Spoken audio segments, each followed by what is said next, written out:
കൽക്കി 2898 AD.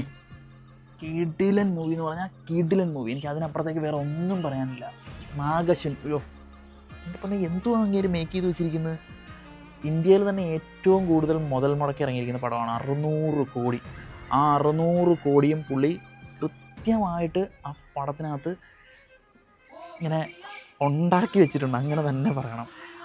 അത്രയ്ക്ക് കിട്ടില്ല. എനിക്ക് 600 കോടി ഒന്നും അല്ലാത്തൊരു ലെവലിലായിപ്പോയി. അപ്പോൾ ഇതിനു മുമ്പ് മറ്റേ പ്രഭാസിനെ വെച്ച് തന്നെ വേറൊരു മച്ചാൻ ചെയ്തായിരുന്നല്ലോ, ആദിപുരുഷ്. അതിനെയൊക്കെ ഉണ്ടല്ലോ, അതെന്താ 550 കോടി അങ്ങാണ്ട് മുടക്കി ചെയ്ത പടമാണ്. അതൊക്കെ വെച്ച് നോക്കുമ്പോഴത്തേക്ക് ഇത് ഏതാ ലെവൽ പടം. മക്കളെ വേഗം വിട്ടോ, അടുത്തുള്ള ഏറ്റവും നല്ല തിയേറ്ററിൽ പോയിക്കോ. പുറത്താണ്, അതിനപ്പുറത്തേക്ക് വേറെ ഒന്നും പറയാനില്ല. അത്രയ്ക്ക് കിടിലൻ മൂവിയാണ്. വേഗം വിട്ടോ, ഒരു രക്ഷയില്ല. ഡീറ്റെയിൽഡ് റിവ്യൂ നമ്മുടെ യൂട്യൂബ് ചാനലുണ്ട്. ഞാനും സാവൂതും കൂടി ഇപ്രാവശ്യം റിവ്യൂ ചെയ്തിരിക്കുന്നത്. അപ്പോൾ അതിൻ്റെ ലിങ്ക് ഞാൻ ബയോയിലിട്ടേക്കാം, അതും കൂടി ചെക്ക് ചെയ്യണം കേട്ടോ. Okay, by.